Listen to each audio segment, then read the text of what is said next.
Okay, hello and welcome back to the News Project Live on GNAT-TV's Facebook page.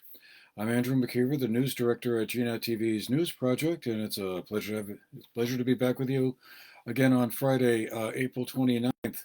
We'll start off with some local news. Bennington and Windham counties will receive more than $738,000 in grants from the state to help southern Vermont communities become more resilient to flooding. The governor announced those grants on Tuesday, and they're a second round of grants that's coming from the Resilient Communities Fund. Has about almost $5 million in it, and about half of that has already been paid out. About 2.1 million will go to towns and nonprofit agencies in this latest round. That includes our communities in the southern Vermont tier. Locally here in Bennington County and in the Manchester area, about $90,000 will be coming to work on two areas on local rivers, the Bourne Brook and the Battenkill, and so they'll be working on that to avoid some of the difficult flooding we saw about a year or so ago when certain roads were washed out in a rather severe rainstorm. So. Anyway, that's good news. And all told, I guess there's there's about 2.5 million paid out last year, another 2 million this year, so that just about taps that fund out, I guess. Kind of related to that in a way, Barnum. Just some breaking news actually. Just heard this morning that Barnumville Road in Manchester is going to be closed for sewer work. The town of Manchester and the water department announced the details today. Construction will begin next Monday, May 2nd. And it's expected to last about 3 months. Barnumville Road will be closed to through traffic Monday through Friday from 7 a.m. to 5 p.m. For the duration of the project, and there'll be detours and signage set up for that. Basically, this is a project that was approved by voters at the town meeting. It'll cost about $890,000 altogether. The project will involve basically over 3,200 feet of new 12-inch iron pipe to replace the existing 4 and 6-inch pipe that's in there now. And that's an upgrade to infrastructure that's probably overdue. Anyway, the project will begin approximately 150 feet from the intersection of Highland Avenue and that extends down to Barnville Road, and it will also include some new fire hydrants and a full-width pavement overlay along the length of the project area. So good news in the long run for folks in that area, but I guess beware of traffic, traffic hang-ups in that area in the meantime. Keeping with our sort of water theme this morning, we just wanted to announce that Londonderry will be holding its town meeting tomorrow, April 30th.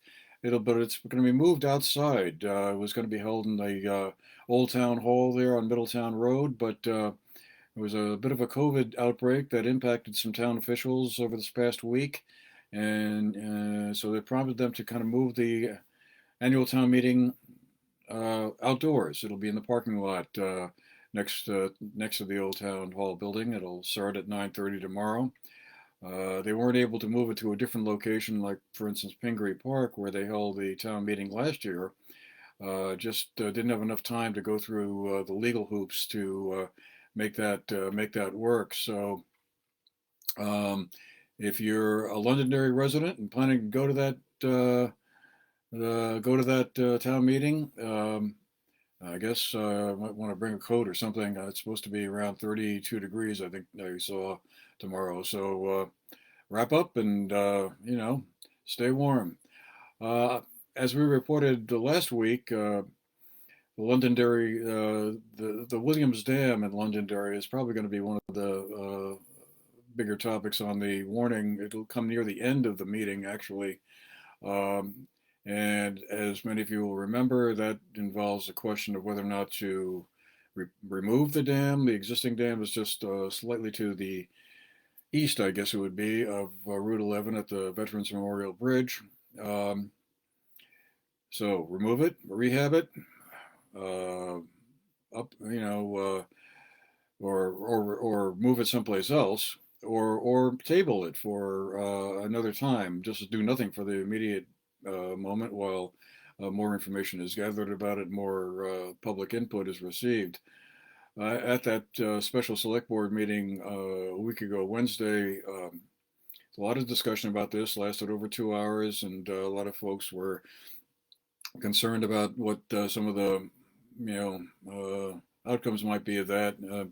The mill pond to the other side of the road there that was created in part by the dam, of course, is used a lot by the local fire departments, and they are concerned about whether or not they'd be able to get access to water as easily if that mill pond were no longer there. So, going to be an interesting meeting, and that just sort of keys off a really busy weekend. A lot of things going on. In addition to the Londonderry Town Meeting, we have a fly fishing festival happening at the Arlington Common at Community Center, uh, where the former Catholic Church is located near the intersection of Route 7A and 313.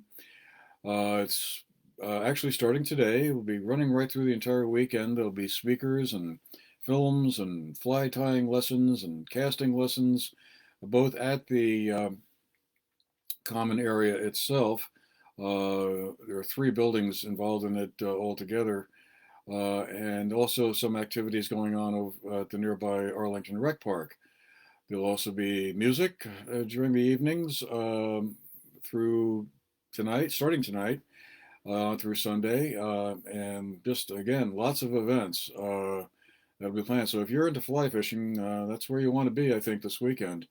And like I said, that's starting today, but the main action I think gets underway tomorrow. There'll be a keynote speaker and a lot of other events happening. So might want to mark that in your calendar if you're into fly fishing.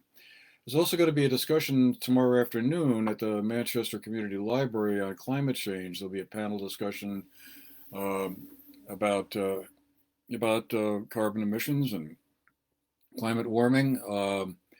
Especially around the areas of transportation and heating, which are the two biggest contributors to greenhouse gas emissions.